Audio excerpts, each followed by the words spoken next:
नमस्कार दोस्तों, मैं अभय गुप्ता, प्रमोटर एनालिस्ट टैक्स अवतार। आज आपके लिए लेके आया हूँ दोबारा से वीकली राउंड अप। साथ के साथ मैं आपको एक ये बताना चाहूँगा कि अब हमारा म्यूचुअल फंड्स, आज की डेट में म्यूचुअल फंड्स का इनफ्लो बहुत बढ़ गया मार्केट में। लोग म्यूचुअल फंड्स लगा रहे हैं, बट जो मैंने अभी रिसेंटली प्रॉब्लम देखी, हम जैसे इनकम टैक्स रिटर्न प्लान कर रहे हैं हम लोगों की, और हमारे पास डिक्लेरेशंस आ रही है इन्वेस्टमेंट्स की कि सर हमने ये इन्वेस्टमेंट करी है लॉकडाउन के बाद, क्योंकि इस बार गवर्नमेंट ने मार्च 20 के बाद अप टू जून एक्सटेंड करा था जो आपने इन्वेस्टमेंट करनी है। तो उसके अंदर एक प्रॉब्लम आ गई है कि लोगों ने वन टाइम इन्वेस्टमेंट कर दी है एसआईपी के अंदर ना करके, due to tax saving.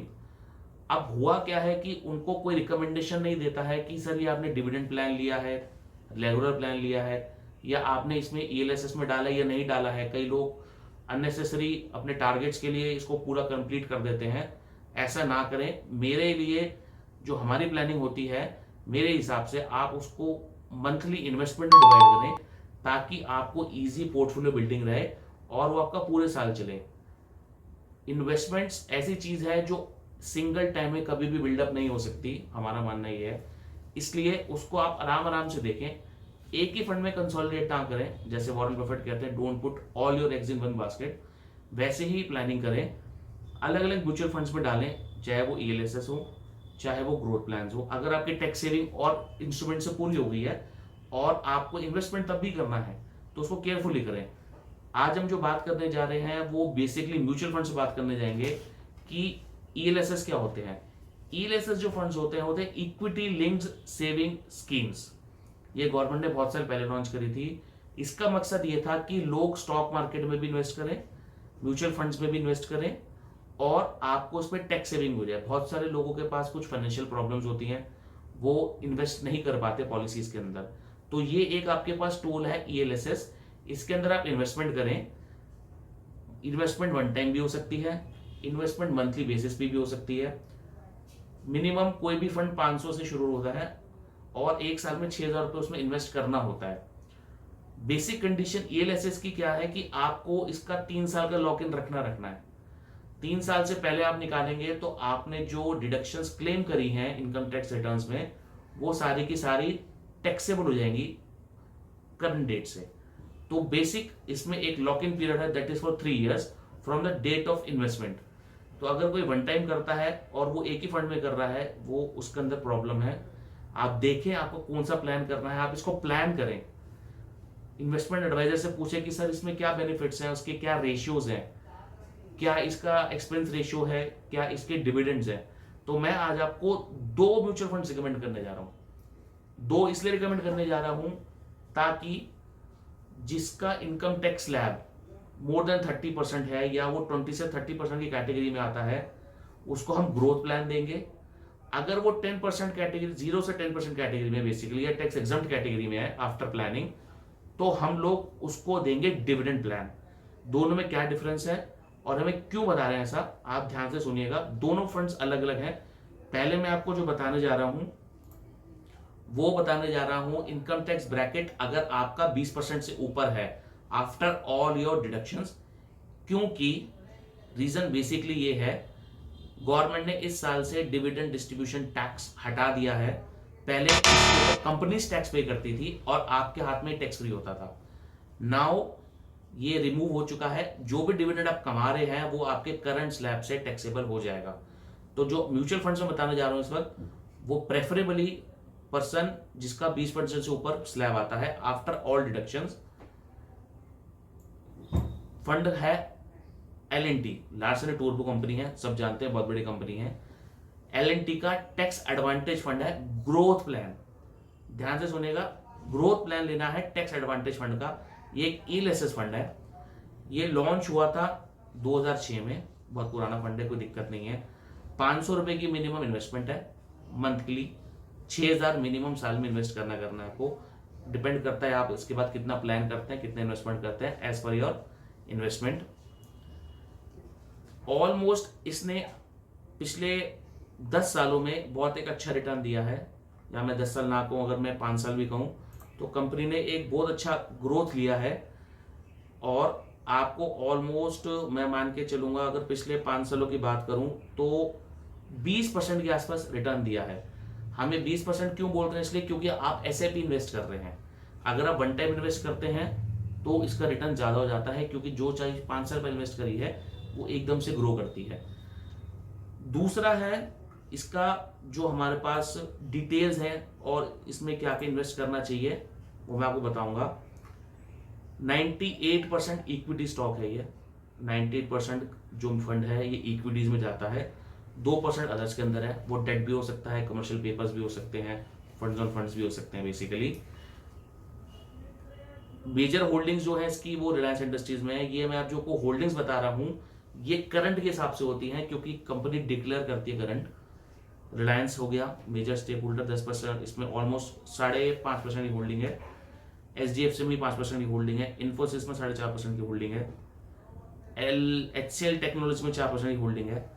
Bharti Airtel में भी 4% की होल्डिंग है। टाटा कंसल्टेंसी में 3.5% की होल्डिंग है। ये मैंने आपको कुछ मेजर बताया जो ये म्यूचुअल फंड इन कंपनीज में इन्वेस्ट करता है। एज ऑन जुलाई 31, 2020, ये मैं इसलिए बता रहा हूँ क्योंकि कोई कंफ्यूजन ना हो आपको। ये चेंज होती रहती है, पोर्टफोलियो मैनेजर्स अपना अपना चेंज करते रहते हैं अकॉर्डिंग टू द मार्केट।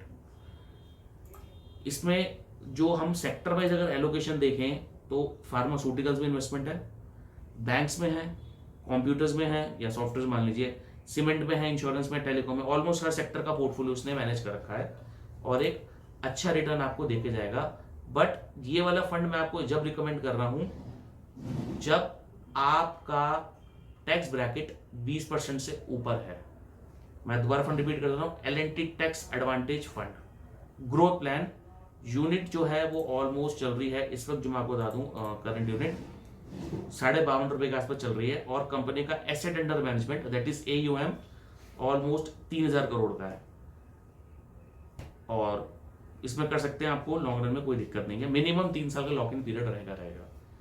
दूसरा फंड जो मैं आपको इस वक्त बता रहा हूं वो फंड है ELSS again, but dividend plan. ये वो फंड है जिनको अपना कैपिटल पे सिक्योर रखना है और एक ईयरली इनकम आती रहे, साथ के साथ इनका जो टैक्स ब्रैकेट है वो 10% या अप टू 10% हम मान सकते हैं। बहुत अच्छा फंड है HDFC tax saver dividend plan, बहुत फेमस प्लान है वैसे भी। इसका जो यूनिट है वो 42 रुपए चल रहा है डिविडेंड प्लान के अंदर। ग्रोथ प्लान के अंदर इसका जो फंड है यूनिट बहुत महंगा है, इसलिए हमने इसको हमेशा हम जनरली उसमें लेते हैं डिविडेंड प्लान में। AUM asset under management almost 6500 crore रुपए का है। फंड जो लॉन्च हुआ था वो बहुत पुराना फंड है, ये ऑलमोस्ट 96 में लॉन्च हुआ है। इन्वेस्टमेंट सेम वही 500 रुपए, इसमें भी मिनिमम 12 इन्वेस्टमेंट मिनिमम होंगी महीने की, साल की सॉरी, और वही 6000 रुपए के आसपास का आपका इन्वेस्टमेंट बैठेगा। जो इसके अंदर मेजर एक हमारा एडवांटेज है वो ये है कि ये हर ईयरली बेसिस के ऊपर ये डिविडेंड डिक्लेयर करता है। अगर मैं इसकी डिविडेंड हिस्ट्री की बात करूं, जनरली हम स्टार्ट अगर करें 2000, हर साल इसने डिविडेंड दिया ऑलमोस्ट।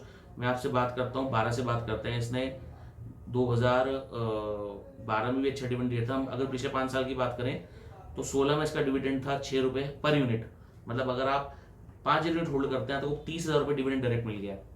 इसलिए हमने बोला कि ये प्लान उनके लिए है जो इस वक्त टैक्स कैटेगरी में अप टू 10% है।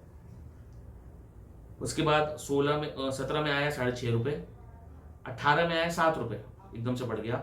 फिर 19 में आया 6 रुपए, और जो आखिरी डिविडेंड डिक्लेयर करा उन्होंने 12 मार्च को डिक्लेयर करा, दैट इज 5 रुपए पर यूनिट। ये बहुत अच्छा फंड है, इस मामले में डिविडेंड के मामले में कॉन्टिन्यूस ग्रोथ देता है। इसमें सबसे अच्छा एडवांटेज ये है कि आप इस डिविडेंड को निकाल के अपने गो डिटेल्स में लगा सकते हैं, जनरली हम प्लानिंग में देखते हैं या हम बताते हैं जो हमसे जुड़े हुए हैं। इन्वेस्टमेंट मैंने आपको बताई थी इसके अंदर क्या होती है। सेम इसका जो हमारा, अगर हम मान के चले हमने SIP स्टार्ट करी थी 2015 के अंदर और हर महीने 1000 रुपये इन्वेस्ट कर रहे हैं, बस मिनिमम 1000 रुपये, ज़्यादा नहीं है। तो इसने जो रिटर्न दिया है ऑलमोस्ट 12% का रिटर्न दिया है।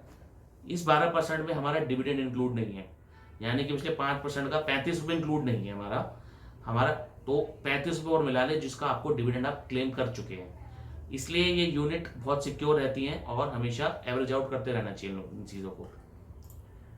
दूसरी बात, इसमें जो हमारा स्टॉक इन्वेस्टमेंट है वो अराउंड 96% है एज ऑन 31 जुलाई 2020।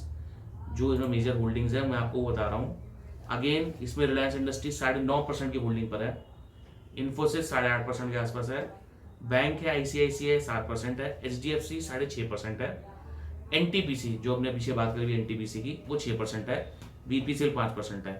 अगर हम सेक्टर वाइज बात करें तो इसके अंदर हमारे पास, मैं आपको बताता हूँ कि सेक्टर वाइज किस किस में इन्वेस्टमेंट कर रखी है इसने। सेक्टर वाइज हमारे पास इसमें बैंक्स हैं, रिफाइनरीज हैं, वो इसमें कंप्यूटर्स हैं, पावर है, ऑलमोस्ट हर एक सेक्टर कवर कर रखा है, इवन आईटीसी भी उन्होंने कवर कर रखा है। फंड का जो डिटेल है, फंड लॉन्च हुआ था ये हमारा 96 मैंने आपको बता ही दिया है। तो ये जो मैंने आपको आज 2 फंड्स बताए, दोनों टैक्सेशन के हिसाब से बताए हैं। ईएलएसएस फंड्स है, आप इसमें डिडक्शन भी क्लेम कर सकते हैं अंडर 80C और कोई प्रॉब्लम नहीं होती शॉर्ट रन में लगाने के लिए। तो आप ये देखें और जाने से पहले मैं आपको बोलूँगा कि हमारे वीडियो को देखें, लाइक करें, टेक सप्ताह का पेज लाइक करें, जिससे हम आपको और वीडियोस भेज सकें अपडेट करके। कोशिश करेंगे हम लोग और जल्दी जल्दी वीडियोस बनाएं और आपके लिए ये कार्य करो। शुक्रिया, थैंक यू वेरी मच।